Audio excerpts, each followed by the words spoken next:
All right. Well, greetings, everyone. Um, I'm Roger Rayle. I'm chair of CARD and chair of Assai Residents for Safe Water. I recommend that everybody go to gallery mode on their Zoom so you can see all the participants. And then when I share my screen, you'll see that pop up, and you can use the slider bar to make the participant side bigger or the presentation side bigger. So here's the agenda.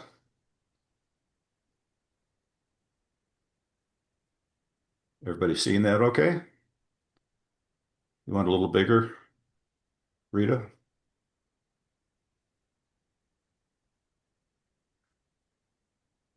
Everybody can see it okay? Okay. So we record these meetings and it goes up on YouTube afterwards, so don't say anything you don't want recorded.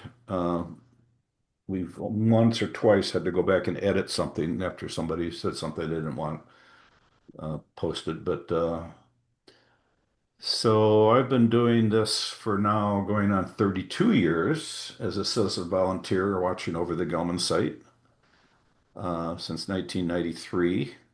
And I can't do it for another 32 years because I'm term limited.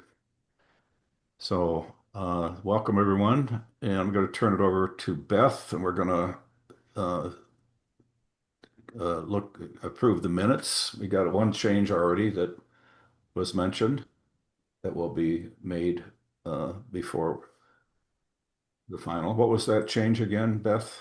I changed, had Jack's name as stating that Congresswoman Dingell was holding a meeting, and Okay. instead it should have been Georgia. Yeah, this is a PDF of it that I'm looking at, so I'll download another PDF with that change in it. I changed it in the drive one just now. Yeah, yeah. I have a couple of changes, and I'm sorry I was late in looking at the minutes. Okay. But yeah, should I? Yes, we need to do it before we vote. Yeah. Okay, so Here's and here's the active one. I'm changing it while she talks, if that's okay. okay, Yeah, and you'll so see it on the screen. under 5, old business, Uh-huh. under the second bullet, homeowner well sampling, Kristen and Jen. In the results,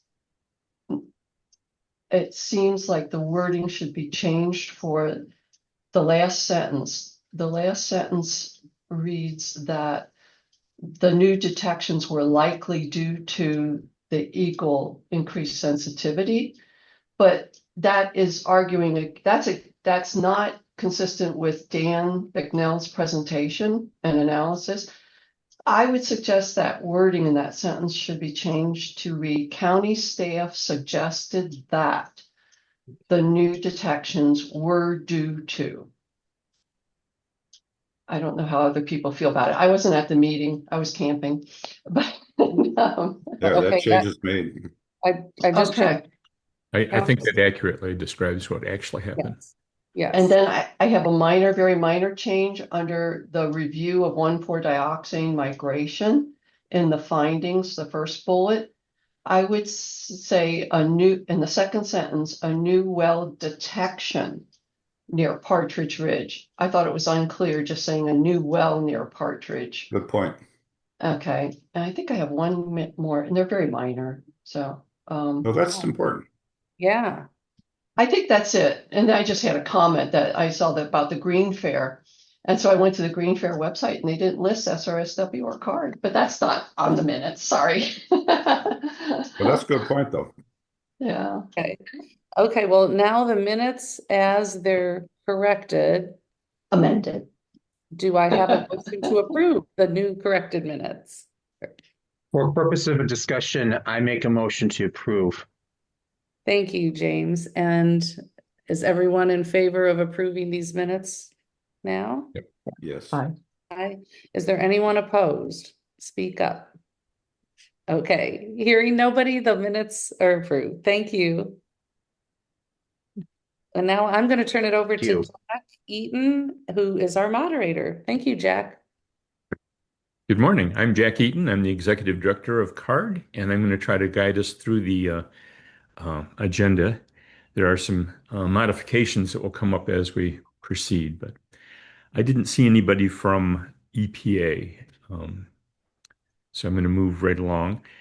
Georgia has told us that she'll be popping in late, so we'll pull her up as soon as she is in attendance.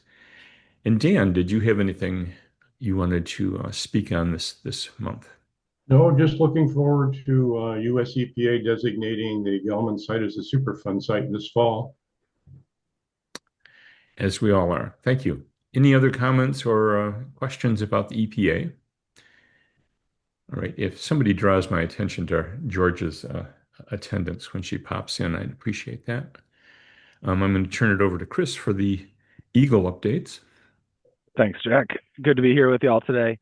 On the topic of Congresswoman Dingell's letter, we did issue a response from EGLE. I'm not sure if that has made it around to you yet. I think it went around late last week, and if you haven't seen it, I can certainly get it to you. But we did respond to her comments and questions. Couple points I did want to touch on from the agenda here. I see that there's a question of where are monitoring wells F, G, H, I, and J. I did want to briefly touch on that. So a couple of those monitoring wells are still in progress. I believe they're F and G. Those are going to be Western Area Delineation wells. There have been some considerable access issues that Gelman has, provided plenty of documentation about. We've actually done some work to help, move those along. Unfortunately, with one of them, there are still access issues, but sounds like the ownership has changed of the property that they're trying to access. So hopefully that might yield some good results. And then another one, they've kind of come to an agreement where it's supposed to be located. It's waiting on a right-of-way permit, and that the right-of-way permit is in the I-94 right-of-way, which requires a Federal Highway Administration review. So that may slow that one down a bit, but they are working on that.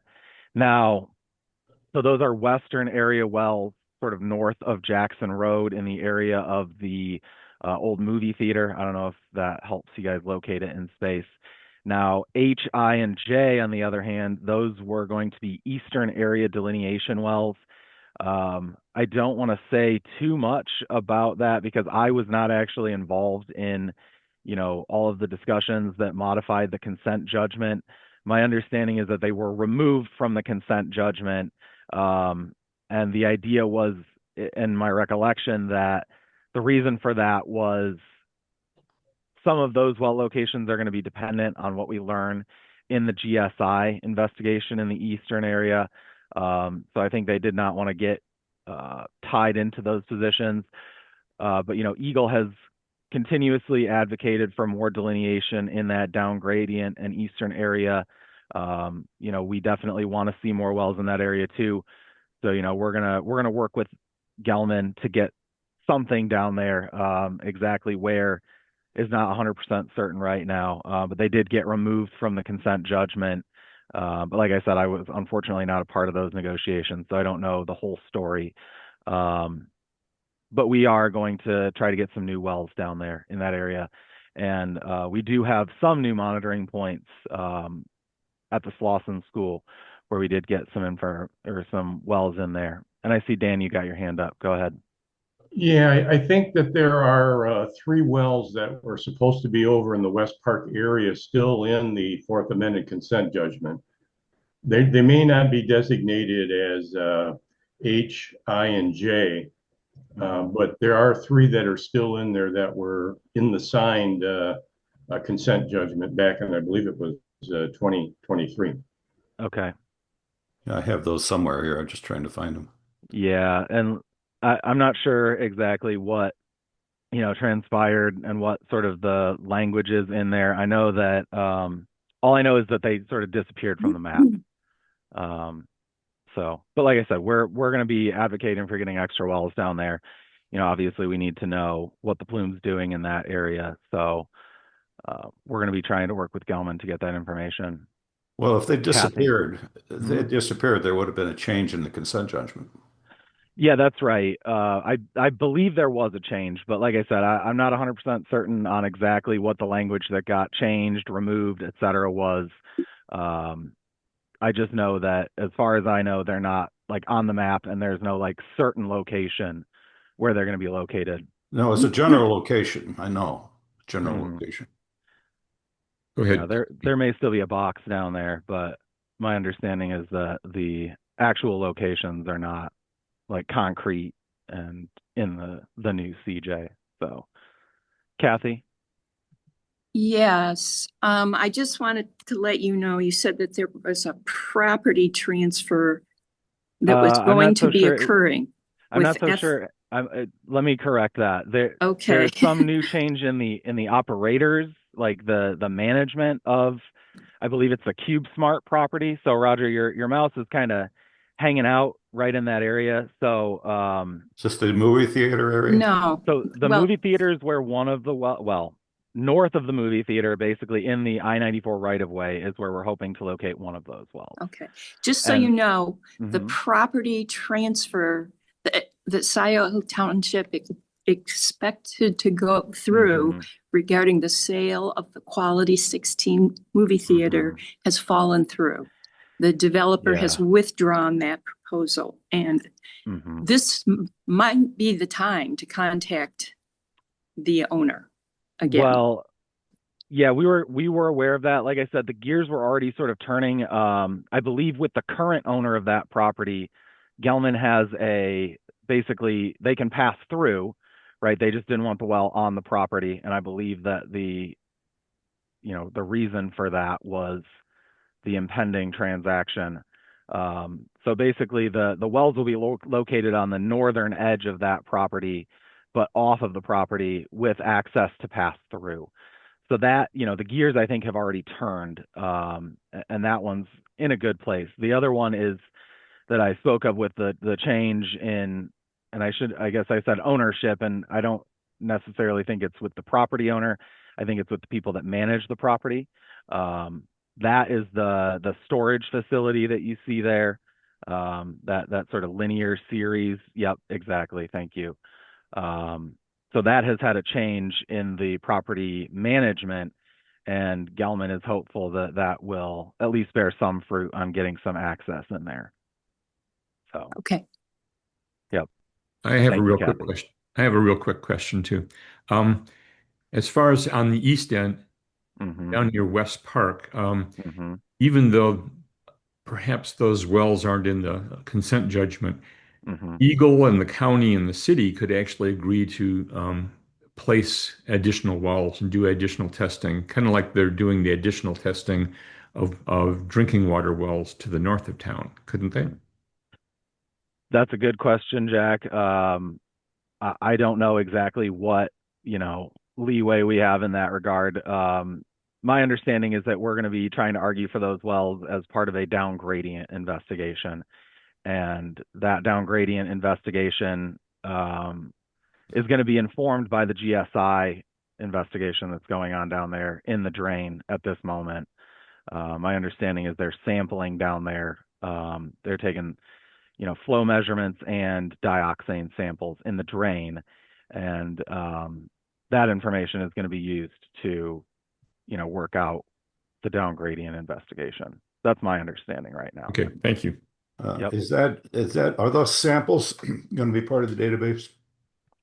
Yeah, absolutely. As soon as we get them all and get them crunched in there, I mean, yeah, we definitely want to get, as much as we can into that database and, available. So, Yeah. but like I said, they're sampling it right now. We haven't gotten anything submitted from Gelman yet. So, and I think that I'm not exactly sure when their 3 months commenced, but they're doing 3 months of flow sampling and dioxane measurements in the drain. And these are the FGH locations that we were talking about down gradient Yeah. near a little bit north of Slauson, but Hmm. a little bit north of the center line of the Plume too, Hmm. between the West Park area and the Waterworks area. So these haven't been in we don't have a specific location for these, and the progress of it is slow compared to ones up here. We finally got these three Hmm. sample locations, including this one. MW148S has Hmm. these levels of dioxin, and it took several years to get to this point. So It did. this kind of matches the hits that we're seeing north of that. Yeah, and I will say, that is one of the wells that we are paying attention to. As it so 129, I think 148, and then there's another one over there to the southeast of that one that we're also taking a look at. Um, Yeah, these all have hits yep. down here. Um, But there are trigger levels in the consent judgment. Those wells have a specific like name, right? So there's prohibition zone boundary wells, and there are sentinel wells, and each of those have specific action levels that we yeah, have to reach before we can compel Gelman to do very much yeah, under the our deed. standards are looser than what it should be for protecting people's water supplies. Beth, I see you have a question or comment. Thank you. You just reminded me about it. I brought it up last month to ask you this month about the Slauson detection. Isn't that one of those prohibition triggers? No, it's not. Oh, it's Yeah, not the that so close. the Slauson wells that we got down there, we put those wells in with the hopes of, getting some more information. One of the main concerns we've been listening to Card. We know that, you guys are concerned about what's in the shallow groundwater down there. Certainly we wanted to get that information. The numbers down there are, they're certainly not over any EGLE and Gelman consent judgment action levels. They are not over, even the kind of card number that you guys have come up with for ambient air inhalation. But Okay. we did want to get that information. So no, those, and we're not exactly sure what's going to happen with those wells. We're hoping that we can get Gelman to sample them at least on a fairly regular frequency, to keep track on what's going down there. But those are pretty consistent. Those numbers that we see in those wells are pretty consistent with what we observe in the surface water. So I don't want to say that there are any like real big surprises there. But they didn't exceed obviously any EGLE action levels, because the EGLE action levels are going to be a lot higher than for example, the kind of card screening number, but they're also not at that level. So hopefully that gives you guys some comfort and some confidence that people aren't necessarily being exposed down in that area. And once the GSI investigation down there is complete, we're going to be hopefully working with Gelman to get some new monitoring in that area to keep an eye on those concentrations. Yeah, So, because Beth, this I hope is that answered your question. I feel like I kind of wandered around a little bit there. Very good. Roger, what were you saying? Chris. Do you know if these Eaton wells are still there? Can they still be sampled? I do know that they are there. I think they're actually being actively sampled for an investigation having to do with Eaton. Are they They're not sampling for necessarily, dioxin? no, not to my knowledge. Can you do a There's split sample with them once in a while? that's entirely possible. Yeah, they're down there. I do know that some of them are, well, I'm not even going to say that. I was going to say some of them are a little deeper than we may be wondering about, but I don't think that's true. We'd be interested all the way down to bedrock. I don't think they've been sampled in a long time. I'll start taking a look at those wells. Yeah, the last sample we have is '07. Okay. Yeah, that sounds pretty consistent with There's my there might be understanding. some data in there that we're missing. Mm-hmm. And besides those, these new Mm-hmm. ones at Slauson are the only shallow permanent groundwater sampling Mm-hmm. in that whole area.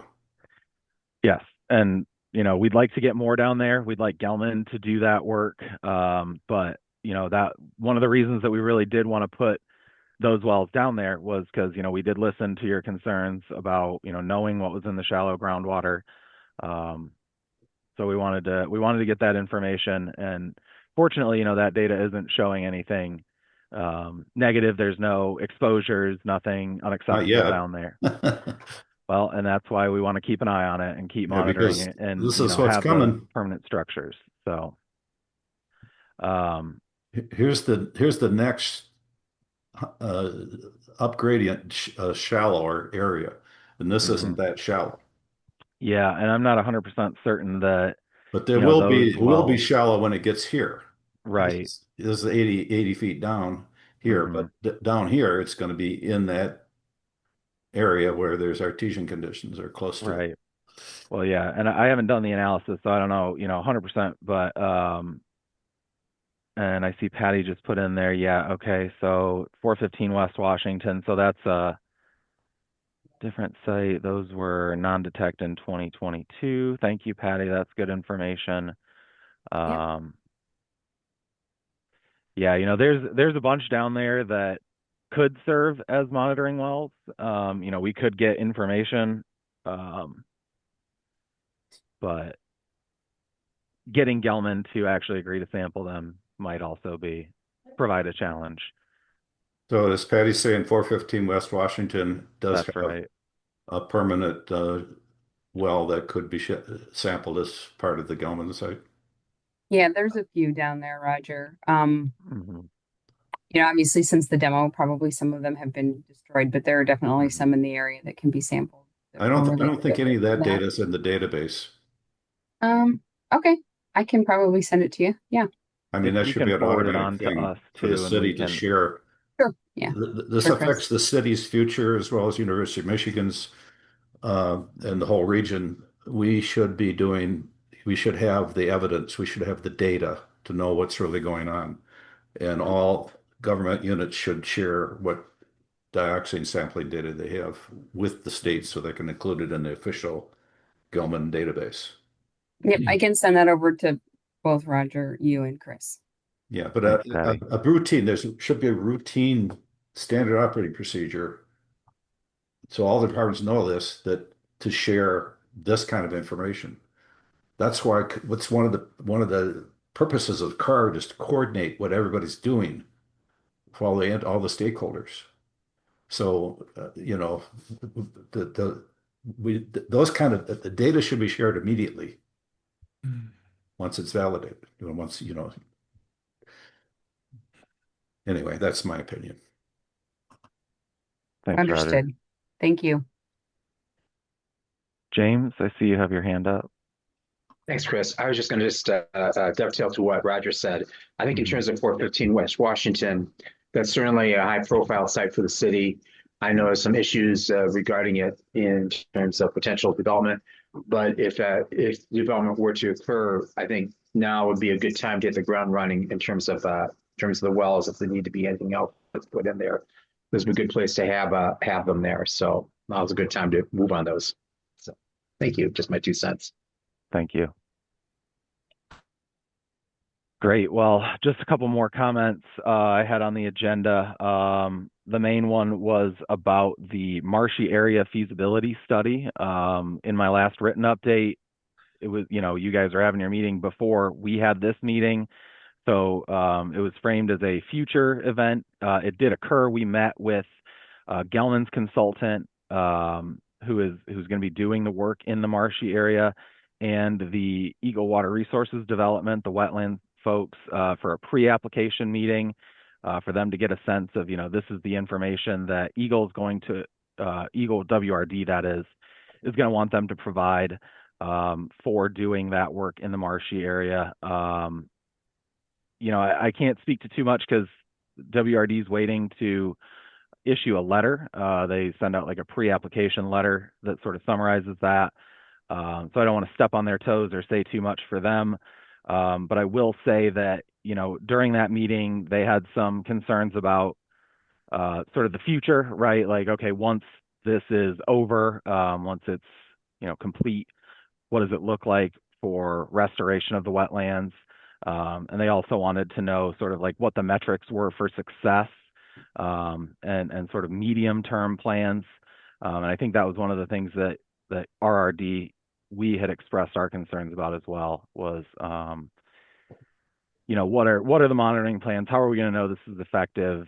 What are the plans if things don't go 100% according to expectations? So it seems like EGLE is sort of a united front on getting that information.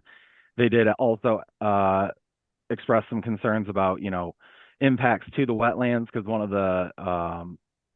the things being proposed is also pumping in addition to the tree wells that will go in there. And WRD was concerned about, what the impacts would be to that surface water aquifer. So they've asked Gelman for some additional constraints on that. But things are moving on that, and we hope to get some more info to you soon. Once WRD issues their letter, I'm sure we can provide a copy of that. But that's sort of, just a first step. There's a few different sources of review. In fact, it sounds like the EPA, there's some sort of called a red file review, and I unfortunately don't know too much about it other than, it's a certain type of permit that the EPA does have to communicate with EGLE on, and that may be indicated in that area. I think that was a source of uncertainty at this moment. So, and I think that might be all. Oh, I'm sure the health department's going to talk a little bit further about this. We did get the health department's plan and their suggested wells for the 2026 sampling. So EGLE has that. We are on board.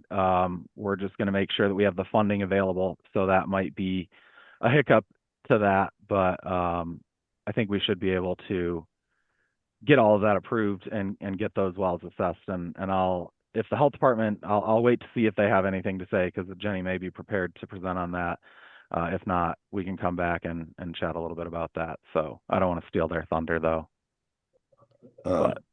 Chris, Mhm. the funding available for sampling like that was part of the what is the third consent judgment? Which consent judgment negotiation? Where second consent judgment? Where I'm not 100% Gelman, certain if it was actually. I know what Gelman, you're referring to. the $500,000 to do current Yeah, and future sampling.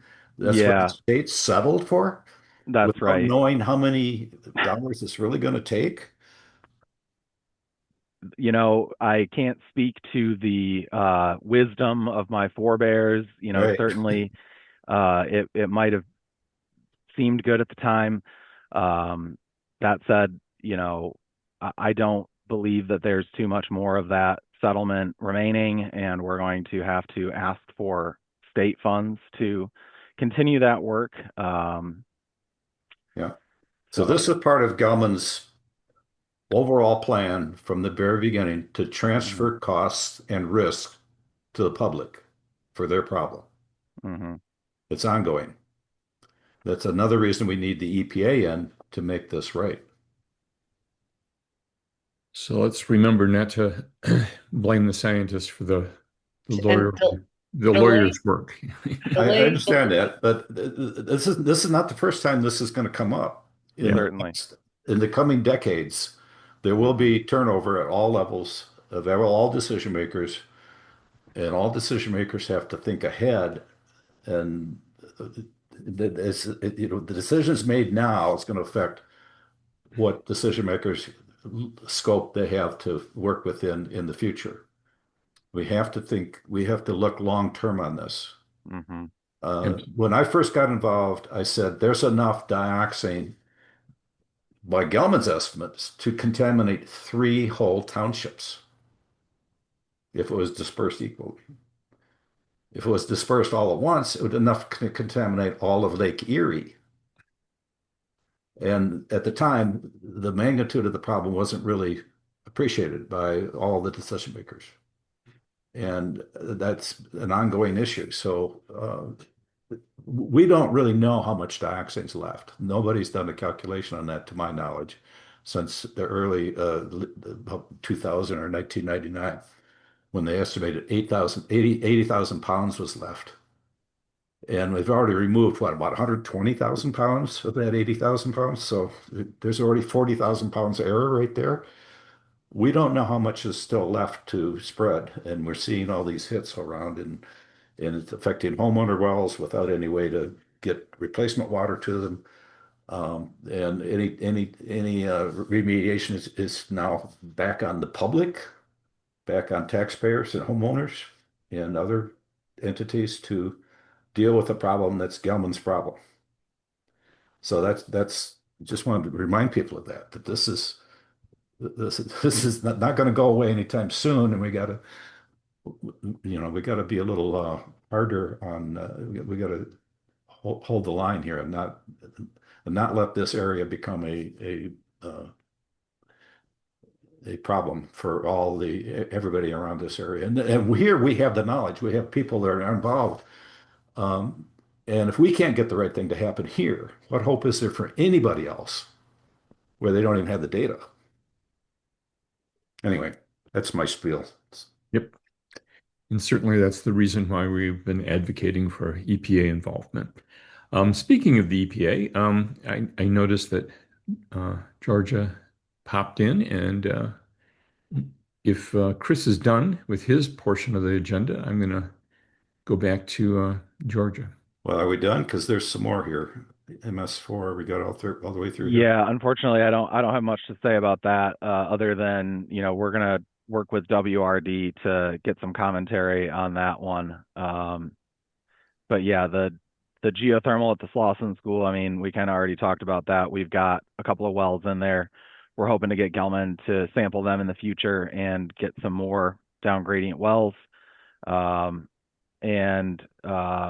we have the GSI investigation for the work plan that we received last year. That's ongoing. So I think that's all I really have to say at this moment. Is there anything we could do to help you with your situation?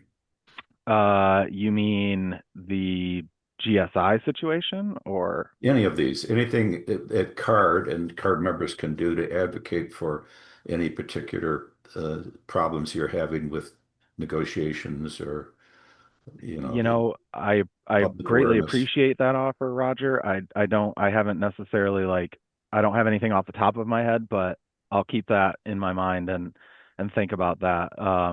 I guess I will say just, the form of advocacy that you guys is effective. We enjoy working with you, and I think that CARD has made a lot of things happen. So I guess the only other thing that I'd say is EGLE implements the laws that are promulgated by the legislature. So some of that lies there. I'm not trying to shift responsibility, but we can only enforce to the level that the legislature sort of empowers us. So just broadly, some lobbying to that level of government also may have some effects. I'll say that. Yeah, that's a good point. And we'll try to stay on top of that too. Right. Thanks so much. Thank you. Appreciate it. Oh, Mike, go ahead. You're mute. Yeah.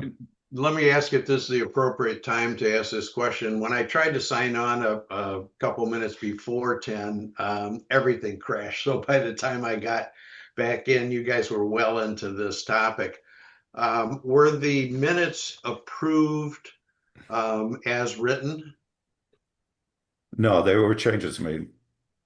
All right, I had one change. If you, what would be the time to discuss this for a second? It was one. It makes it.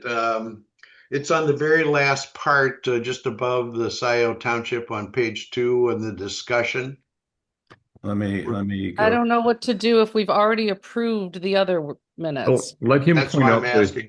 Let him point it out, and I'll make the motion. All right. Where is it? It's on page 2, just above at the almost bottom of the page. So it's in the section with the heading Review of 1,4-dioxane migration. In the discussion section, What's the second line where it, here? Yeah, second farther down. Okay, farther down, just above Scioto Township, in this last bullet point above. Yeah, that's it. So where it says, Mike James and Bill expressed frustration with the lack of progress in the state's use of a less sensitive testing method, and then parent 522 protocol. That's really confusing and almost misstates it. It should be a less sensitive testing method than 522, which they believe has hampered the ability, etc. So are you proposing just removing the parent comment?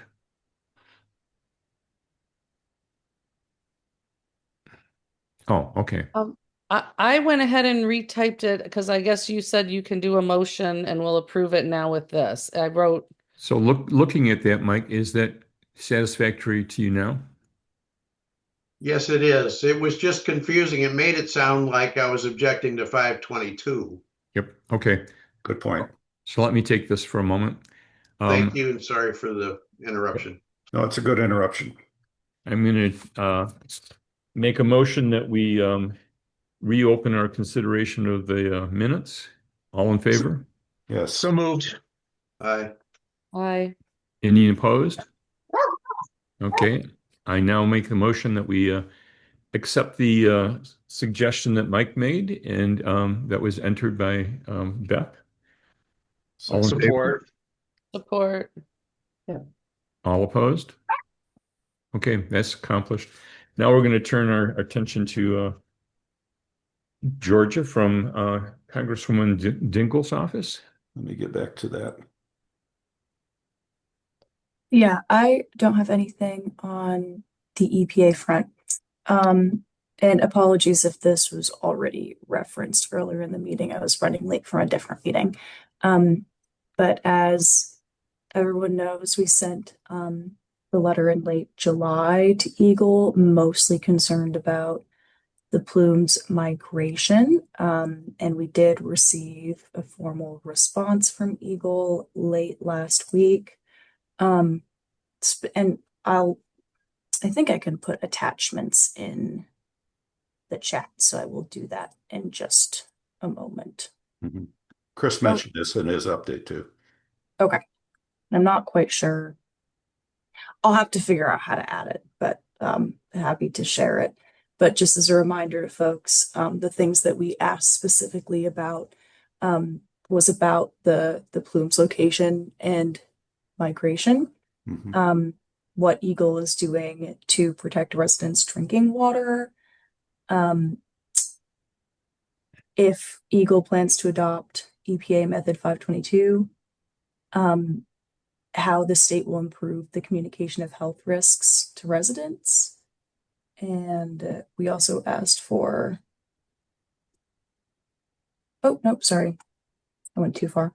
But I will reattach both the original letter that we sent as well as the response from EGLE, so long as that wasn't already provided by EGLE, once I can figure out how to add it to the chat.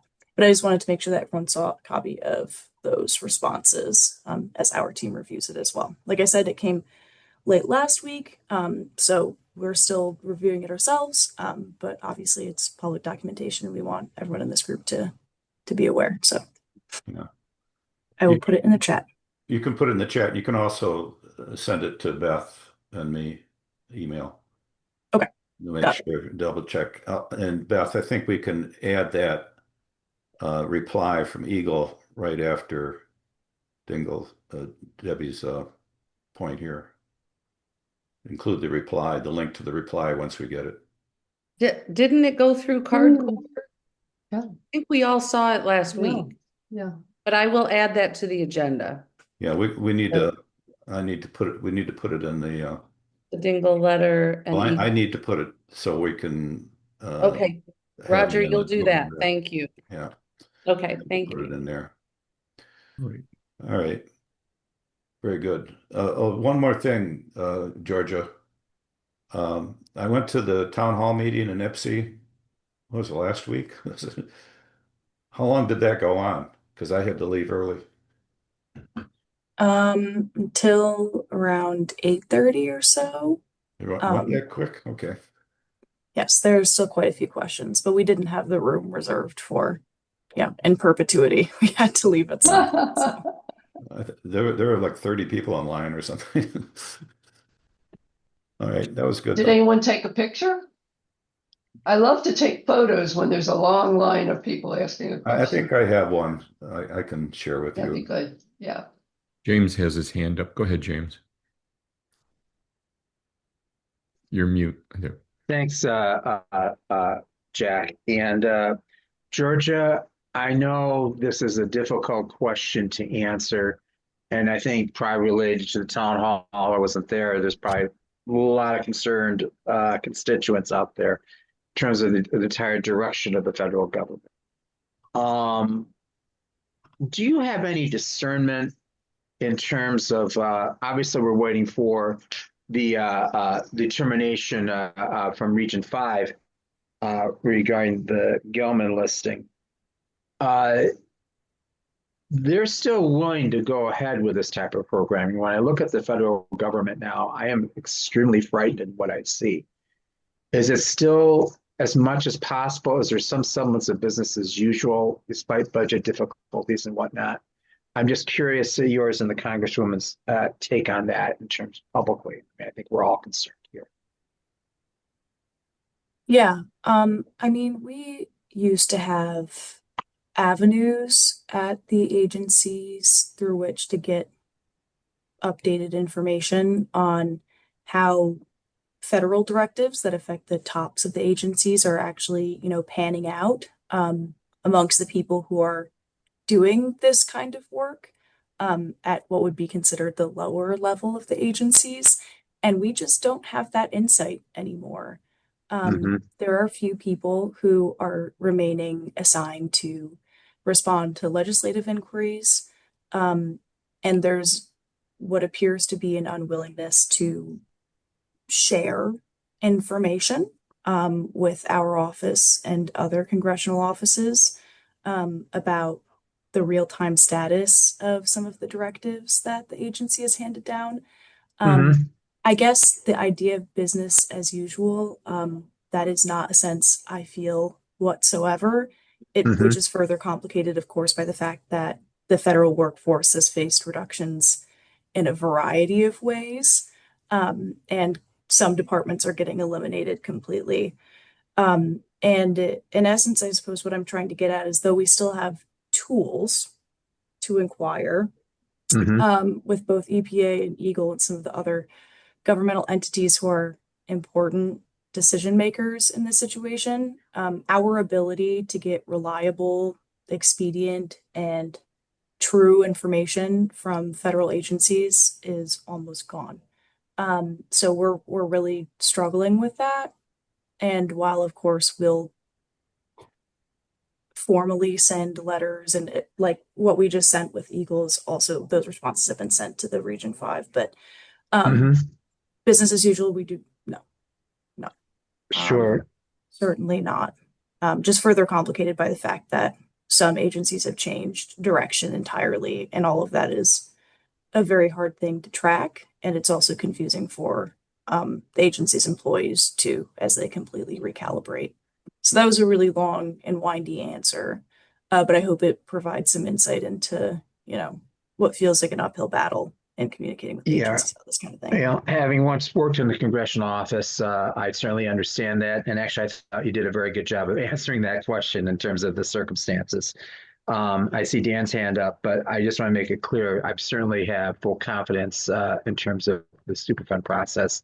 I do think that what we have at the federal level statutorily is different what we have at the state level right now. And obviously, we should keep hope alive in terms of that. And obviously, we thank you, Georgia, and the Congresswoman for continued pressing on this issue. There's issues regarding state funding as well, but that's another conversation. But anyway, thank you, and we'll keep our fingers crossed in the days and months moving ahead. Go ahead, Dan. Yeah, I agree with everything, of course, Georgia said.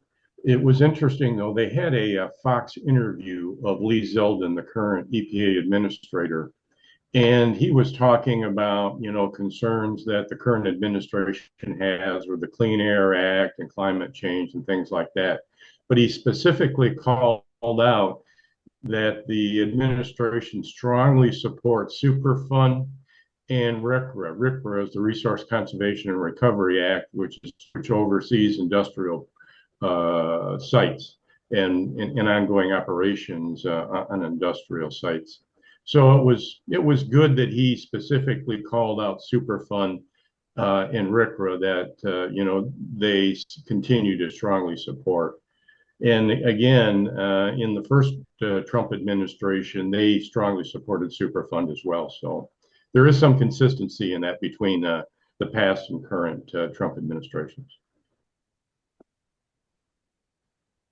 Okay, then. Thank you, Georgia, and convey our appreciation to the Congresswoman. We appreciate everything you guys do. I'm going to change up the agenda a little bit because Kathy Knoll has to duck out of here pretty soon. And so I'm going to call on her to see if there's any updates from Scioto Township. Kathy? Give me a minute. I do not have any updates. That was easy enough. Yes. Thank you. I wanted to give you the opportunity to tell us that before you left. Thank you. That's good. All right, I'm going to move on to old business now, unless somebody pops up and has something else. Seeing no hands. I see Yusuf's here this morning. Good morning, Yusuf. Have you got anything for us? Good morning, everyone. I don't have an update, so nothing from me. But good morning. Happy to be here. It's good to see you. Let's see. Does anyone else from the county have any updates? So Chris kind of alluded to it, but the health department has worked with EGLE to recommend our fiscal year 2026 residential well sampling. So we have proposed 220 homes to be sampled next year. Essentially, we are focusing on areas within 500 feet of a previous detection. However, in some of the areas where we are getting new detections and going out farther, such as towards the Huron River up along Park Ridge. We've expanded beyond that 500 feet. And we also want to go back and look at the handful of homes still on wells along Jackson Ave on the offshoots there. So Jackson Ave, Burton, Luella, Myrtle, Park Ave. There's approximately like 6 to 10, I think there's like 9 wells still in those areas, and then also along Lakeview Avenue, which is, shoots off to the north from West Liberty, pretty close to the source area. So that is the plan. Do you have any? I don't have any map of this latest proposal. Do you already have a map that shows where these are, or points that you're going to be sampling? I have a map. I was waiting to send it out until we had it approved from EGLE with the funding. Okay, so we'll have to wait till next month to review it. Potentially. If I can share one with you now if you'd like, but it is just proposed. You want to share your screen? Share? I'll give you that. Actually, you can request to share screen, and that'll probably be quicker for me to do it. Okay. I got to stop my share while you do this. I should add. So the homes within 500 or the wells within 500 feet of detection, if they were non-detect this past year with the 0.2 part per billion reporting limit, they will not be sampled next year. So we're trying to get more. Okay, I just gave you permission to share your screen. Okay. Thank you.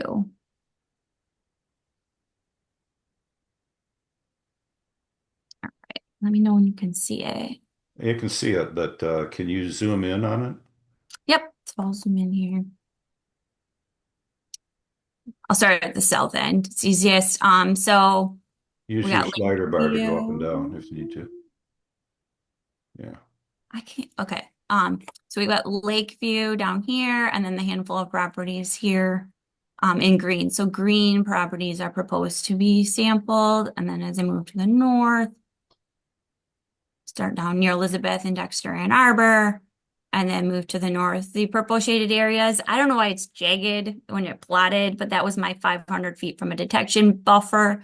And then the gray shaded areas have either already been sampled with part method 522 or last year's EGLE method with the lower detection limit. So they will not be sampled next year because they were not detect to that point too. And we want to move out farther away to kind of, get a better idea, include more homes and get an idea of where some of the detections we haven't seen yet could be. So I think we come all the way over to Walnut. If we go farther up Park Ridge, we have some across the river on Daleview. Expanding out on Pheasant Drive, I think it's Drive, and Lamplighter. There's a home daycare over there. Yep. Any questions? Okay. So this 500 foot is different than the last two values I've heard of 250 and 1,000 feet. So we used to do within 1,000 feet of a detection. Then we got many, many more detections, and it wasn't feasible to get everyone within 1,000 feet all at once. So we went to 1,000 feet of a detection of greater than one, and then like 500 feet of one between 0.5, greater than 0.5 and one, and then it was like 250 feet if it was, the 522 detection, which now we're pretty close to. So we should be catching some more of them. Okay. I'm It glad is I'm glad you covered this because this was what I was going to talk about in my update. I'm going to have to uh, give you credit for, putting the 500 in, and because we were looking for those gradations at what levels, when Chris said it's going to be different distances depending on the level of the hit. And I was going to speak to that for between 250 and 1,000, but now I'm going to redo it for 500 feet. But it looks like you're covering a lot of the areas that I was concerned about. trying to. 220 is a lot. It's a big number. I know we surprised Eagle.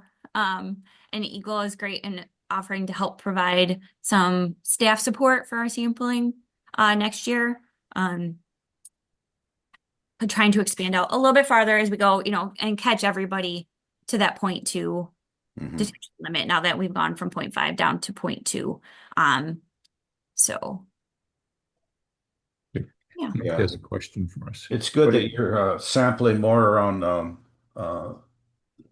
just between the triangle there of Miller Road and Wagner Lamplighter area, because we had a homeowner that was within 1,000 feet of the hit there in that little quadrant. If you start from Yep.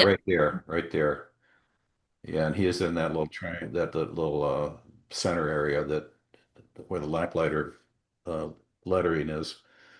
So that's good that that's included. Yeah, previously we had sampled some around there, again, close by because that detection had been like 0.1 and we weren't able to detect it for our sampling until last year when Right.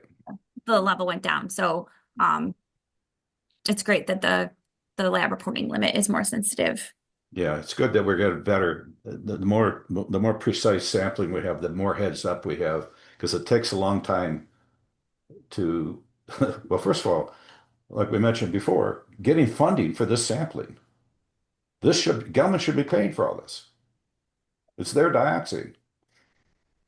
It's not from septic.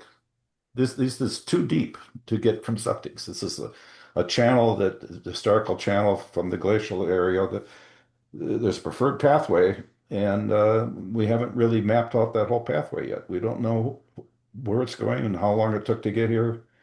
It hadn't been sampled for decades. But thanks for that. Mike, do you have a question? I do. I wanted to inquire about the status of that home on Blueberry in Ann Arbor Township that a couple years ago tested at above 9. I don't think it was on the 2025 list. And so I wanted to find out if it's on 2026 and why it's no longer being tested. It is not on 2026. So after the initial detections, all the split samples with my department, EGLE, EPA, and Ann Arbor Township's contractor were all non-detect, including with that 522. And then it appears that the original detections, the QA/QC couldn't be validated from the laboratory. So it's essentially assumed to be laboratory error. We did sample them for a period after, like every month for 5 or 6 months. And there was never another detection. It couldn't be replicated. So it has not, and then it was sampled again like a year later. So those were sampled through 2022 and 2023.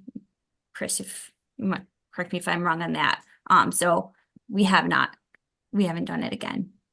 Jenny, Okay, are I all don't know. those? I don't know that that means it equals laboratory error. Or certainly, I didn't see any sense of that. It was not duplicated. I'll agree with you that. So I wanted to find out if it was on the list or not on the list at this time. Not on the list. Can we put it on the list, Jenny? It would be nice if we could put it on the list. We can discuss it with EGLE and find out if we're even approved for the 220 we have proposed. But right now we have prioritized the ones we think might be most likely to be impacted. The reason is because, the Drinking Water Division had said that they were going to continue to do this.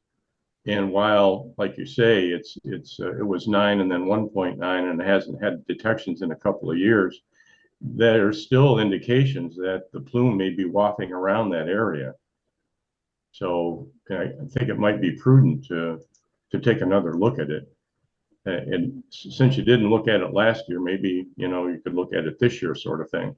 It has been resampled, including by Ann Arbor Township and their sampling, including others along Blueberry and in the area. So it has not been identified as a first priority at this point. But it hasn't been sampled by the township in 2 or 3 years. Since 23 is the last time the sample. Yeah, at least 2023, because you guys came in and started sampling it, so the township didn't continue to do that. I think the last large round of sampling was 2022, 2023. So we've been relying on EGLE and the county to sample that well for the last two years at least. And like you say, last year it wasn't sampled. I think it's, I need to check this one.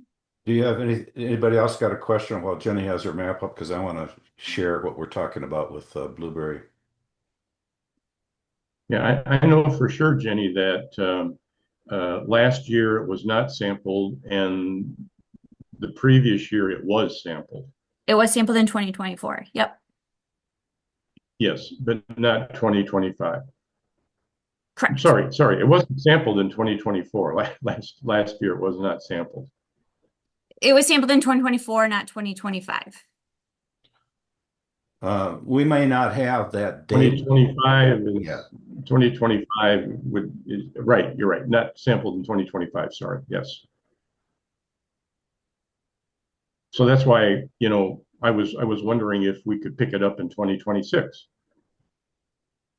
If you want to skip a year, fine, but just to not sample it at all in perpetuity doesn't seem to be prudent. So we've never been able to replicate the detection there. So I can talk with Chris and we can see if it can be added in.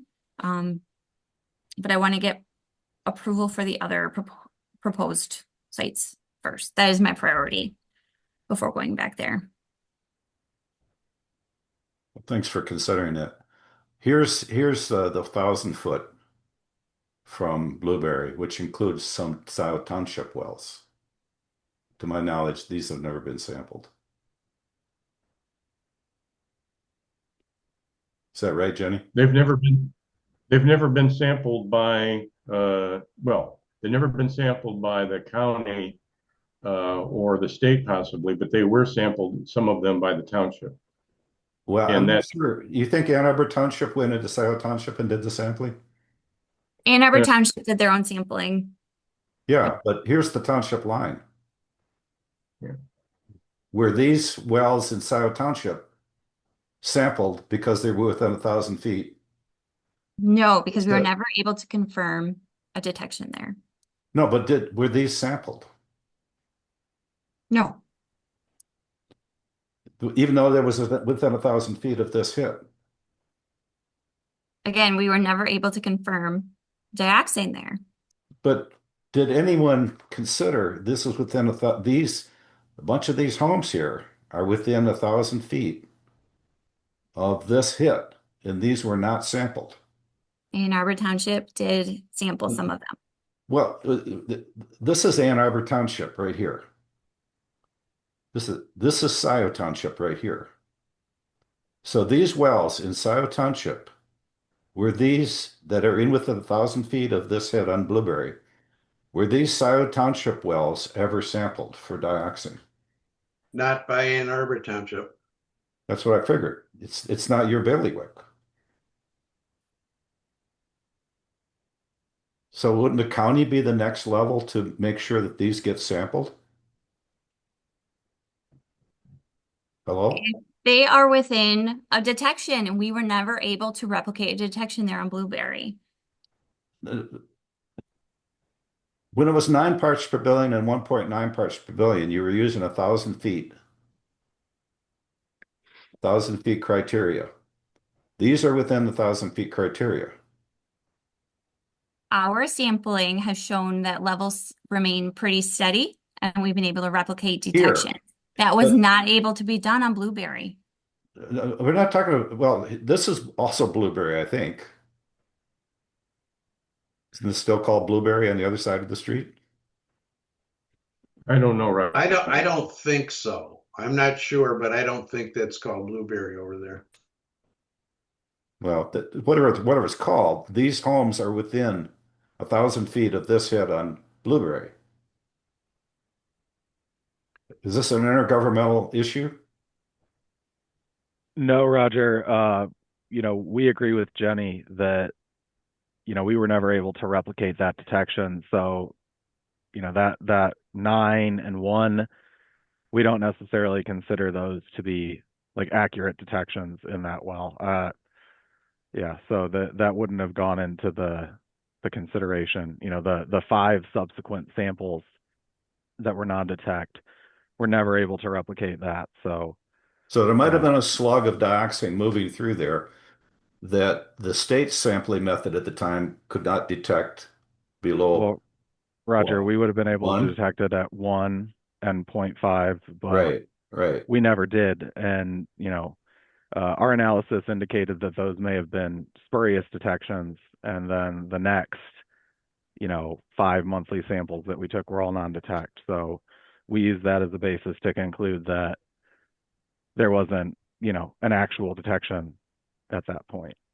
Chris, could you do me a favor and provide to everyone why you do not believe that the 9 and the 1.9 are valid laboratory results? If that's Dan, of course I what can. you're saying. Can you please just provide the analysis of that? Because I've heard this before and I've been able to look into all the various facets of it, and I've not been able to find a reason why it's not valid.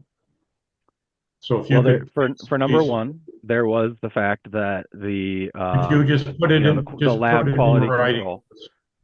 I think we've already addressed this in writing. Never, Chris. It's never been addressed. I would say that the main rationale here is that all of the subsequent sampling never detected dioxane.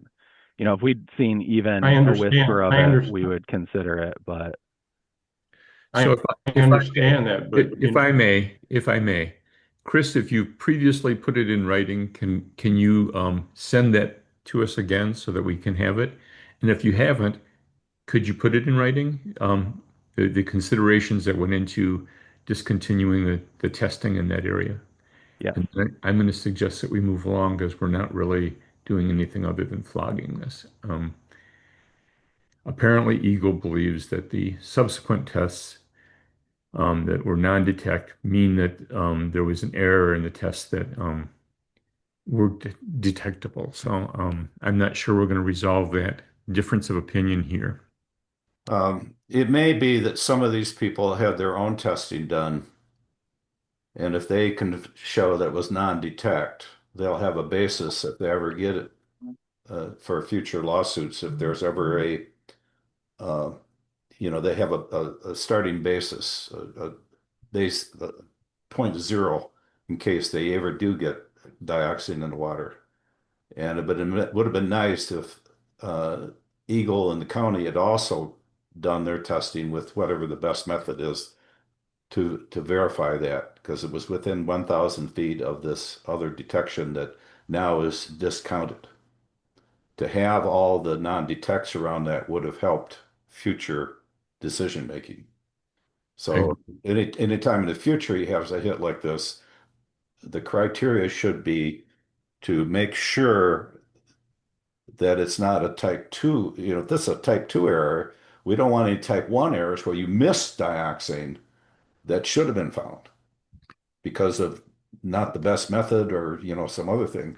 This, you're claiming this is a type 2 error where it's showing a problem when there isn't a problem. We're also concerned about type 1 errors where you just miss data because you're not using the best method. So we're just asking for the best sampling and the best data so we know what's really going on. Okay, and I agree with Jack. We should probably move on. So Dan, were you done with your comment? Yes. Okay. If Chris could just provide the supporting information, that'd be very helpful. Thank you so much. Turning our attention to Ann Arbor Township, is there someone speaking on behalf of the township today? Nothing new from us. All right. We heard from Kathy for SIO. Apparently, there's no update on either of those items. Moving to the city of Ann Arbor. Is Erin here? No, she was gonna be late, Jack, so she sent me an email this morning. I could just read it real quick.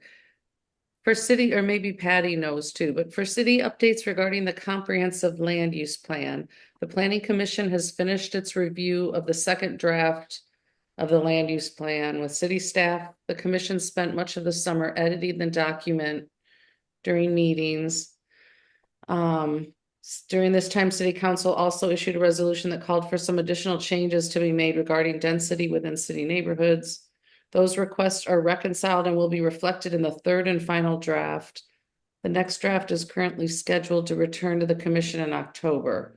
So, but she doesn't say if they did add anything about the 1-4. So I'm not sure if anyone's read it, any city people. I think it's safe to say that they did not. Go ahead, James. Yeah, I would agree with that. And I had been meaning to communicate with Brett Leonard, the planning director, on that. It should be in the plan. I don't know what it would do in terms of changing density considerations, which is the real issue. But as a good working document, it is important to have mention of the plume in the plan, and it's currently not. It's not in the second draft as I preliminary look at it. And that needs to happen. Aaron did just join us, like right as we were speaking. So if anyone has questions for Aaron now. Good Thank timing. you. Yeah, Aaron, I do. Sorry to catch you early. Did you guys discuss the Gelman plume at all in terms of make reference of it? Is Brent going to include it in the land use plan? I think it's important in terms of a city, in terms of at least a background in terms of a document. I think that's what we're asking for. Yeah.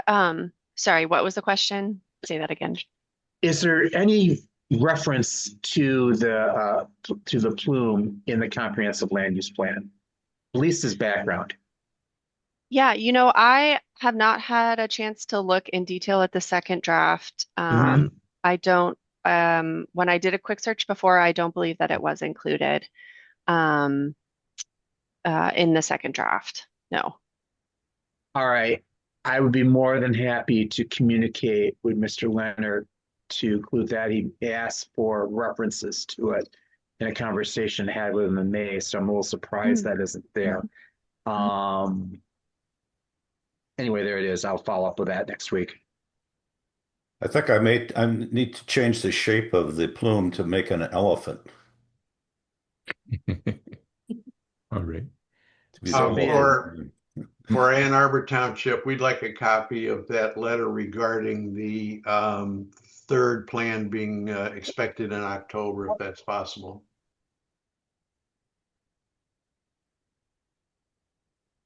Aaron emailed me them with the links today. I'll get it to you, Mike. Thank you. Okay. James, you still have your hand up. Or if I have dogs that want to participate, and I don't think it's a good idea that they do. So, Patty, do you have anything to add to this conversation? I do not. All Thank right. you. I would point out that the new comprehensive plan completely eliminates the natural features plan from our planning documents, which is alarming. And so I think it's a lot to expect that they're going to address the plume if they've eliminated the natural features plan from the documents. So I'm pretty pessimistic. Moving on, are there any other issues with the city? No other updates. Thanks. All righty. Then let's turn to the executive board. Anything from the Yale Superfund Research Center? Silence, crickets. That's scary. Mhm. Anything more to say about the article that was published in Current Magazine? Just that it was published. It's one more flag waving at the public and at our elected officials to remind them that we still care. Perhaps a red flag. Yes. All righty. The only thing I would say is I did think about it after reading it, and I just regret that I didn't advocate more strongly for the state improvement on the state environmental laws. So Chris brought that up, and I know that James has been working hard on that. And I did have a qualifying statement that didn't end up in the article about the EPA, you know, that under the current administration, who knows what our best solution is. But I don't think we should forget that we do have an opportunity to lobby and push for improving our state's environmental laws so that we can empower our regulatory agencies to actually protect our water better. So anyway, it was okay. It was good. It was a huge picture of me, if I remember right. Big, I don't know. I didn't write the article. A good photograph. So. Yeah, it takes time for grassroots and local officials and advocates to undo bad decisions that were made in the past, like the Dingell administration when they went from a 3 parts per billion cleanup standard overnight to 77, and then a couple years later to 85. And it took us 2 decades. Well, 2 decades, I think, to get it back down to halfway what the EPA's value would be at a 1 in 100,000 cancer risk. And it's to 7.2, but nowhere near the 1 in a million cancer risk that the EPA uses of 0.35. You know, so we're still dealing with the lag time to correct bad decisions that were made in the past. So everybody, you know, buckle up, because it's going to take a lot of effort to get back to what we had prior to 1995. Indeed. Okay, the subcommittee on the Allen Creek MS4 violation. Of course, we haven't met, but Has still one not thing met. I did find is that let me get the Allen Creek uh, the drain map that I have here that I've been using on Google Earth is not the most accurate or up-to-date one. There was a different one that I probably can't find it real quick here, but when we got the information from the Slauson School, the Allen Creek line actually runs like right here. So it's not in the same pathway. And maybe there's more than one pathways, and I don't know about it, but I think this earlier pathway, which I originally got from a city site where you could download a KMZ Google Earth line, must have been just an approximation. And I think that there's another one that was available, and I can't find it real quick here. But so one of the things, Aaron, if you could find and share where the Allen Creek line really is, it should line up with what's on this map that we got from the contractor for Slauson School's geothermal system, because this is where it says the line really is, and you can see this is much closer. These monitoring wells, these temporary wells that they put in at Slauson School, are much closer to where the Allen Creek line really is. And the thing that's really struck me about that is that all the samples taken at these during the drilling and from the screened area had hits. There were no non-detects in that area. Um, and the surprising thing, I think this one down here, was that the highest level was at the shallowest level, which to me means uh, that it's already in the Allen Creek at that level or higher if there was an entry point near there. So part of what we could do to start with is make sure we have the latest information about where the Allen Creek pipes really are in a format that I can put onto Google Earth, and then we can make better decisions as a group. So, Aaron, is that something you can track down and make sure I'm at this other level that I can't find right now? Make sure that that's the current one. Yeah, I can ask our GIS team what we can share for sure. Yeah, and I guess that goes for anybody else on the governmental side who has GIS systems. If there's something that relates to the Gelman site, the card would like to have access to those GIS layers. So Roger, if I may, I do believe EGLE's GIS mapper does have an Allen Creek drain layer, and that should be available for download as And that may be the one I got. KMZ. Yeah, I don't know. It's entirely possible that that is ours, and it's just not 100%, accurate to reality. No, I think this one here was one I got, I think, from the city a decade or more ago, a couple decades ago, maybe. And the one I got later was close to this, which is probably the same as yours, but it prompts me to do a check to see if we have the rest one. And if yours isn't up to date, then I will let you know. Thank you. Go ahead, Beth. While we're talking about Allen Creek and the comprehensive land use plan, is there not anyone here that's concerned remotely that the students swimming in the Argo Cascades are dioxane? I mean, I don't know, I feel like it should be known that, if I was sending my kid to U of M and we're not at 280 parts per billion or whatever the groundwater surface water amounts are, but it's going to be there soon. I think that when it hits the river, it dilutes so much that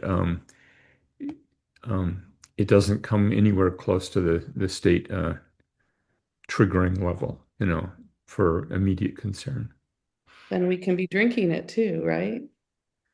I wouldn't swim in that river, but it's not just the docks. And Yeah, don't inhale the water there. yeah. The Cascades are here above the discharge point, Ah, if this is right.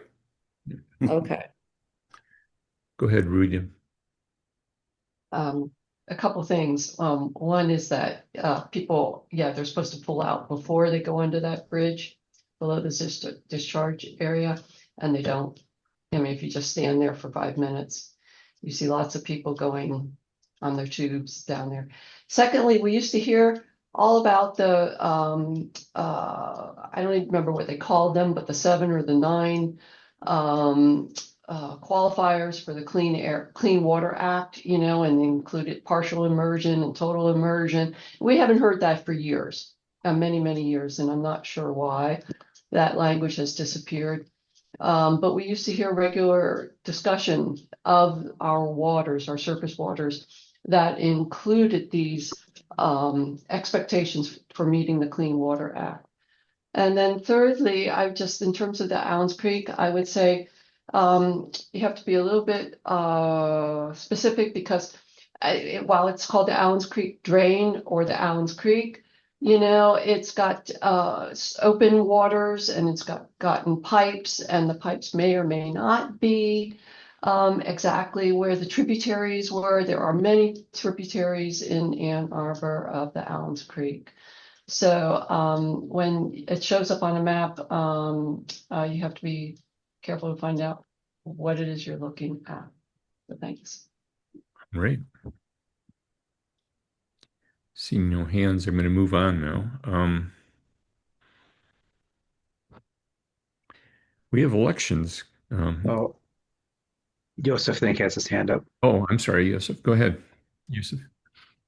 Since we're talking about this area, I wanted to just let everybody know that in addition to that area being a concern for students and tubers, for the reasons you were discussing, I just wanted to flag this is water related, not dioxin related, but the county will be discussing a brownfield on Wednesday night related to the site development on that contaminated site. And one of the areas of concern that I have is that the site is going to be dewatering into the Huron River, and that is highly contaminated soil and contaminated water. I know that they're going to be, remediating the water to some degree, but they are going to be discharging into the Huron River, and they already have been, is my understanding. Is this the site you're talking about? Yes. I have a lot of problems with that development, and I'm going to be voting no. One of them being that they're building a private park on that site, which parks should be public, not private. So, and we've spent $20 million of public money from the state to help subsidize that development, plus the brownfield tax credit that they're receiving.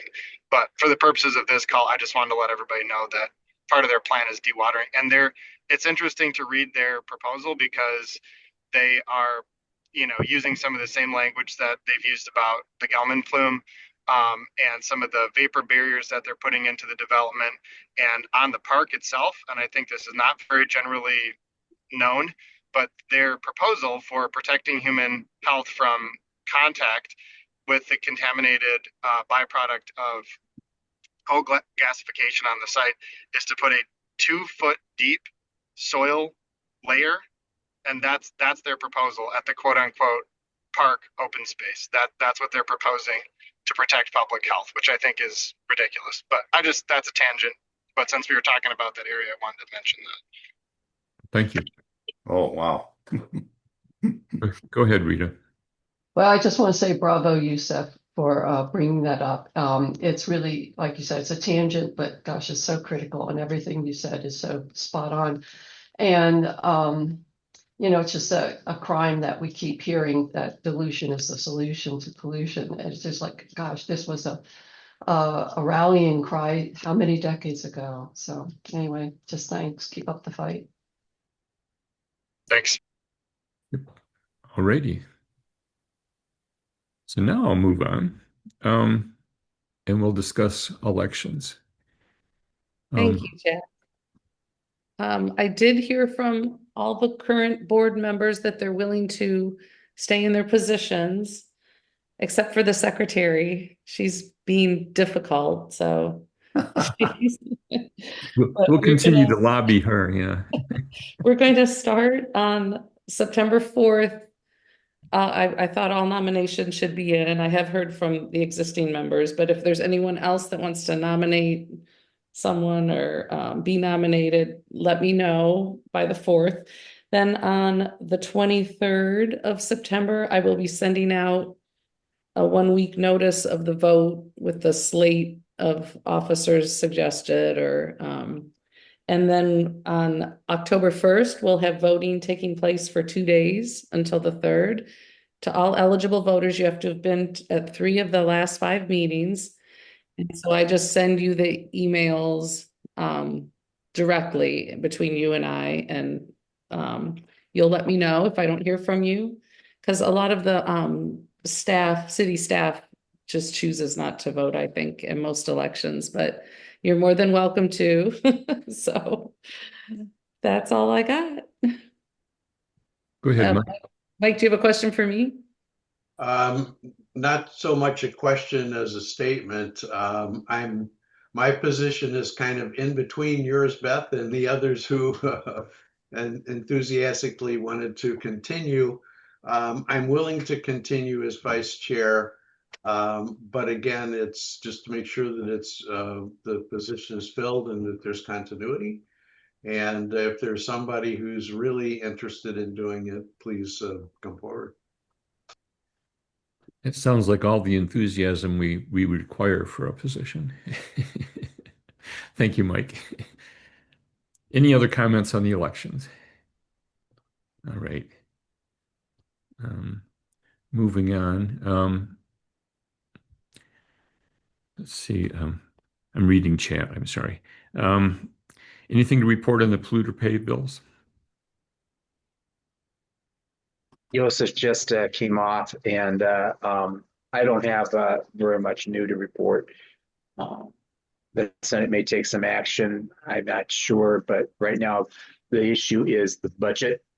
And I think all of us need to be aware, lobby our state House and Senate delegations to keep EGLE funding even where it is. There's radical cutbacks in terms of what's the House proposed budget, and which is pretty irresponsible. The same thing happening at the federal level. They would love to do at the state level.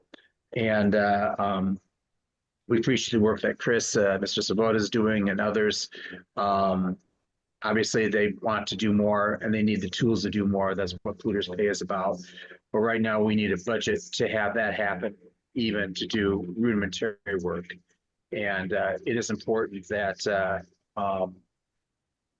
hey, keep the word up. We need a good, strong EGLE.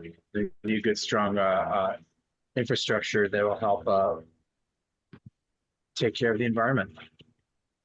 Indeed. Go ahead, Rita. So James, would you recommend that, how would you recommend we best lobby to support this? Just the representatives and senators from our districts, or blanket them all, or if you want to blanket them all, have the time for that, that's great. I'd be happy to provide some information. I'm wearing my hat as the Michigan Chapter Sierra Club State Political Chair. But I'd be happy to provide information to that for people who are interested. Seek me out after the meeting. Or maybe just send it out to Card Corps. Be happy to. I think that would be great. Thank you. All right. Seeing no other hands on this issue, are there any other issues that executive board members want to raise at this point? Then I'm going to turn it over to the chair. Jack, it's not an additional issue, but for Ann Arbor Township, I just wanted to reiterate to both Jenny and to Chris that it would be helpful to have a written statement of why they're not didn't test in 2025 and 2026, because I think the landowner expected there to be continuing testing, and if it is your conclusion that it's an anomalous test result, then I think it would be helpful to communicate that for me to, and then, or for Diane to move ahead and communicate with a written statement from the county and from EGLE. Thanks. Thank you. Okay, Roger, go ahead. All right. All right, Dan Bicknell is having trouble getting back in. He's dropped two or three times. I think it's on his end, but all right. So I'm gonna go through my update pretty quick, and it's gonna be adjusted based on what the city has and the county have reported. So let me go to slideshow here. By the way, when you look at this later, this video segment link will be to this portion of the video. So here's what we got from Chris, August 14th. Talked about the 1,000 feet and the 250 feet. And now, so I was basing my presentation here on the 1,000 feet. And again, here's the hit on Blueberry. And within 1,000 feet, there's these several homes here in Scioto Township that should have been included, as well as all these, of course, uh, in Ann Arbor Township. We got these new hits in red here in this year in the Scioto Township sampling. And like this hit here, if you go 1,000 feet up from that, it includes this little part of Park Ridge here that was not sampled earlier. And so there's that circle with the new 1,000 feet. It should include these homes up here. And I think from what Jenny presented, I think these are included because it seemed to go all the way up to the Brokaw property. There's a close-up of it. So these homes here, I think, are already included in the 2026 sampling. And if you based it on, and this slide is irrelevant now because it's not 250 feet anymore, it's 500 feet. And 500 feet, they went a little farther than needed, and I think these homes are included in the new map area. Anyway, so that's all I have on the criteria for 1,250 feet, and now 500 feet. I'll have to do a new slide of that to review maybe one more time next time. Anybody have any questions on this before I go on? I wanted to review again the geothermal sampling wells at Slauson. We went over this over the last couple of months. And so I just copied this in here again. We got the spreadsheet with the sampling levels from those wells. And these are the depths. And here's the parts per billion. Again, there were no non-detects. And as I pointed out a little while ago, the TMW1 is the shallower one in the south area, and it had highest level of dioxin. So it's about a third of the level what CARD and has determined might be a concern for inhalation, and it's outside the Plume. The system's getting a little slower because I got so many things open. But it's outside. The yellow is my addition to Gelman's map. This is the latest Gelman map. So this area is outside Gelman's map of I think this is at 7.2 parts per billion.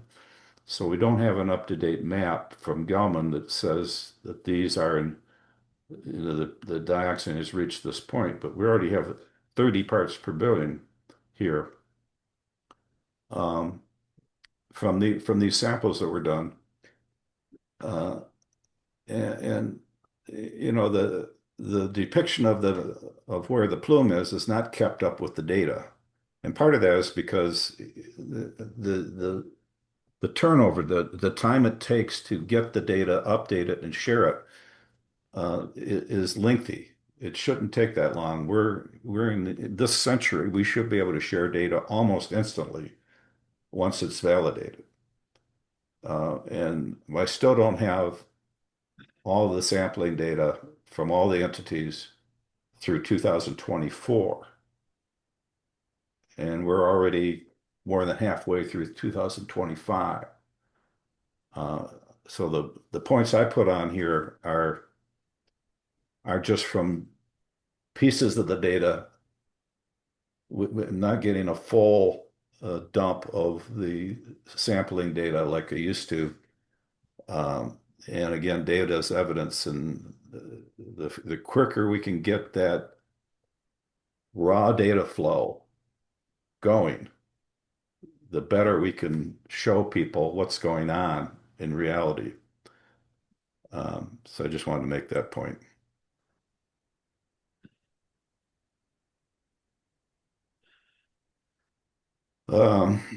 And this is already what I just showed you on Google Earth. And here's some of the images of it again.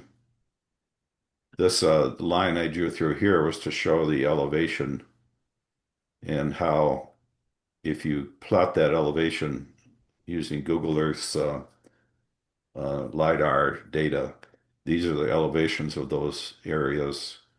And if you zoom in on that, then and plot the parts per billion, these are kind of scaled so that the depth, this portion here is this little piece up here.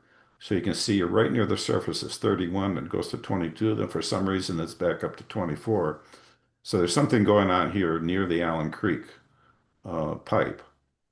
And yet, if you go up gradient a little bit, I mean, north a little bit, then you see this kind of pattern that there's dioxin from 5 foot all the way to 50 foot. And that's a concern. Now, again, the vapor intrusion is not going to be a problem for these higher levels down here. But what if this higher level here makes it down gradient? So that's a pathway down towards the artesian areas. And similarly, the one-time hits for the RL 12 and 13, the only other hits from those dioxin hits from the early sampling of the RL wells, one-time only sampling down, to these depths, found 1.92, 2.7, and 3 parts per billion. Those should have been permanent monitoring wells, as Dan Bicknell pointed out in his suggestions of where to put permanent shallow monitoring wells. So this is all the data we have for this area until we got these guys. And it's not clear how often we're going to get sampling from these. There should be the permanent shallow monitoring wells from this point down gradient to where the artesian conditions exist. And of course, we did talk about the fourth consent judgment wells that should have been in place, but they're not yet in place. But those, again, are a little bit removed from where we're seeing these hits near Slauson. We need to have, there is a new monitoring well here, but there's some gaps in between here that need to be taken care of. So whatever's going on here is only going to be sampled by these two guys so far. We've got the Eaton wells that hopefully we can get sampled, but there probably should be something in between, especially when these high levels here. If 1,000 feet is important for anything above 1 part per billion, how many thousands of feet away from this 31 parts per billion should the circle be? Should it be all of this area? So I'll just point that out.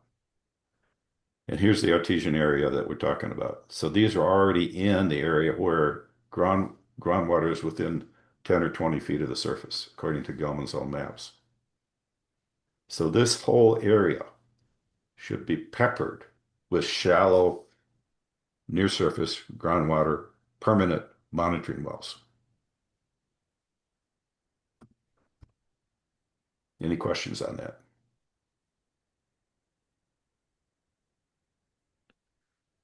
Right, Vince? All right. Other things coming up.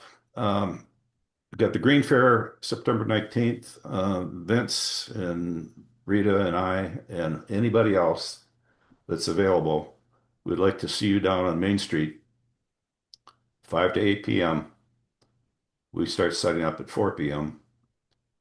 And we'll have a booth. SRSW and CARD will have a shared booth. And with hopefully all the latest data that we can provide to answer people's questions as they come by. Any show of hands of people that'd be interested in helping out? Unlikely to show up. Good. And then I kept might, this on Roger, we'll here. see.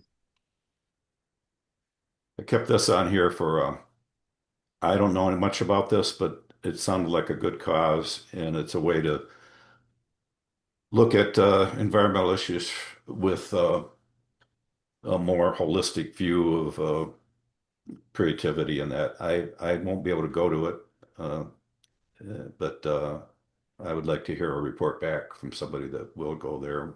We're not going to have a table there as far as I know, but if anybody goes, I'd like to hear feedback on that. And as we talked about elections, Beth, we really need to, Beth has done a super job, especially remotely. And she could continue doing it remotely technically, but it's too much to ask somebody to do this remotely unpaid for all these years. We need some local people. And I'm going to be lobbying people in my neighborhood to step up because now they're affected directly. And that helps. They have somebody directly affected to maybe take over the card duties. And as far as my role as chair, I can't do it. I can do it as long as I'm alive. And so far, I'm doing all right. But we really should have more, as pointed out in this meeting, CARD is a vital part of getting the right thing to happen here. It's good that the city set it up back in 2005 and 2006.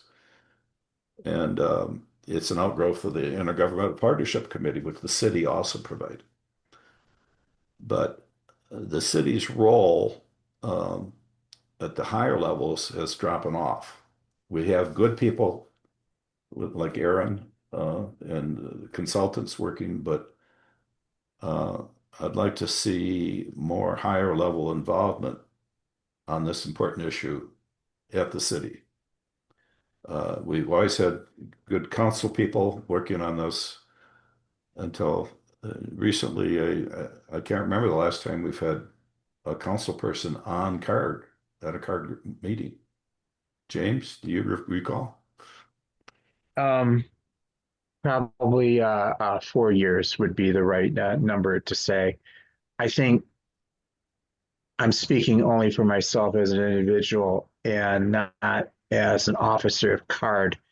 I think what needs to happen, and one of the things that we talked about earlier, I think some education with policymakers needs to be in order in terms of the changes that happen. I think the city's focused on other priorities right now.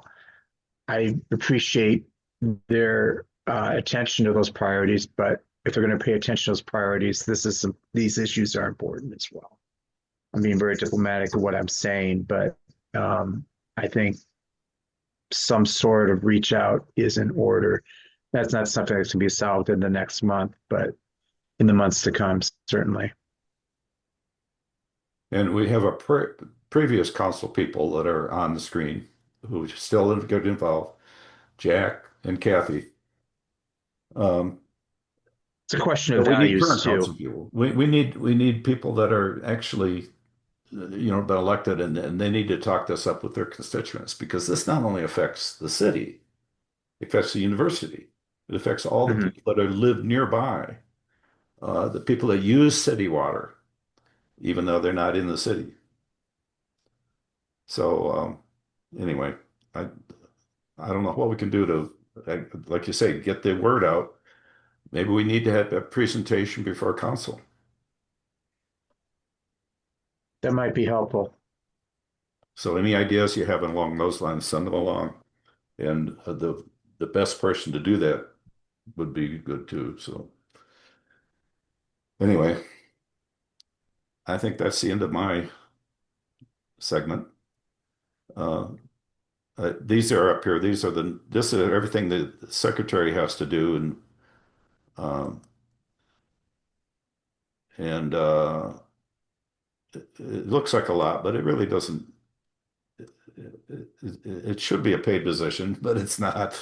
But it's not like a whole month worth. Now, the stuff I do doesn't take very long for the meetings, but the stuff I do behind the scenes to try to pull all the data together, that should be provided in some other form, because again, I'm term limited. I can't continue doing this, and I can offload some of it to AI to help whoever's doing it, but it's a risky situation right here. I could get hit by a truck, and these meetings would probably fall apart. Not that I'm suggesting that for anybody to do that to me, but that's where we're at, and we need to have more continuity here to match the scale of the problem and the length of the problem. This is not an ad hoc group. This group's been going on for 20 years. 20 years. And even though we're not getting perfect results, think how bad it would be if we hadn't done this. And it's going to take at least another 20 years, if not 200, to get this fully resolved. So we need to react to match the scale of the problem. Dioxin doesn't care. We need to pay attention and act accordingly. All right. Well, that's all I have. Go back to the agenda. We can end a little early anyway. Thank you, Roger. Next on the agenda is non-agenda items. Does anyone have such item? Seeing no hands, I'll remind you that the next meeting is Tuesday, October 7th at 6 p.m. And that's where our elections will occur. Thank you, everyone. See you next month. Yeah. And I'd be interested in any feedback people had staying on connected like you, Dan, and why you got dropped off, and try to get that fixed if it's anything on our end. And Thanks, Roger. Good comments at the end. But happy to talk to you about some of this more in the near future. Yes. Alrighty. Good. Thanks, everybody.